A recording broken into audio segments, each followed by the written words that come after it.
Peter shook his head but remained silent. He wondered if he'd be able to run in high heels and quickly decided that he probably couldn't. He imagined trying and failing, twisting his ankle in the process. He imagined passers-by coming to his aid and their bemused looks, their smirks and giggles at the boy in high-heeled shoes, the boy with girl's hair, girl's eyebrows, pink nails and smudged lipstick, clutching his ankle, unable to walk without assistance. He imagined walking as gracefully as he could, hoping nobody would discover his true gender. He imagined being recognized. Would he stop and try to explain? More likely he'd just keep walking, hoping they'd leave him be. All done. Heather said as she cut the cotton. I'd advise you don't try to run in these, Peter, she said as she put the sewing kit back in her bag. A tight pencil skirt would have been nice. Margot said. That'd keep him to a walking pace. Heather grinned and giggled. It would, but he'd have suspected something if I'd bought him a skirt suit instead, she said as his chair was returned to its upright position. Saying that, I expected him to notice straight away that it wasn't a man's suit I'd bought him. Peter gulped. He knew something was odd about it. In retrospect, he should have known.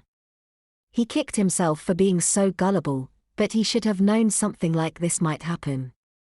He has after all been petticoated on numerous occasions as a child, and each and every time he'd brought it on himself. But that was all long in the past, an aspect of his childhood he kept hidden away.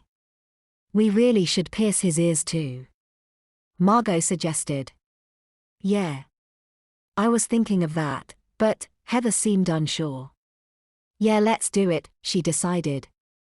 In for a penny, eh? She said to Peter, who appeared to be shamefully and silently accepting his fate.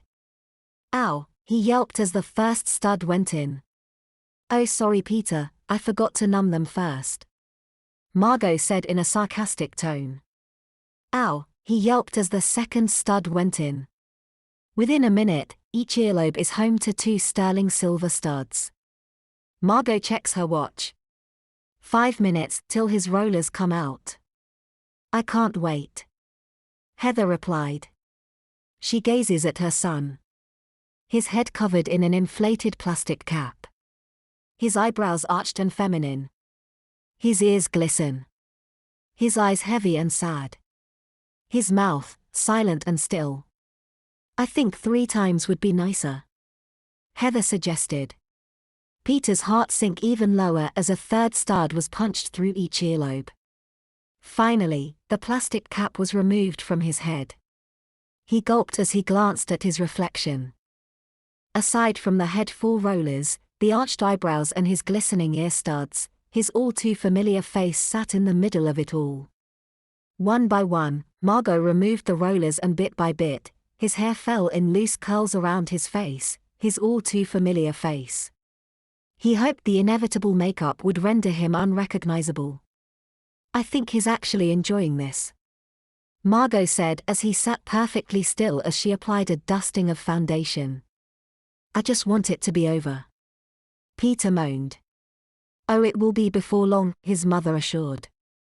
Maybe if I'd continued petticoating you through high school we wouldn't be here now, she suggested.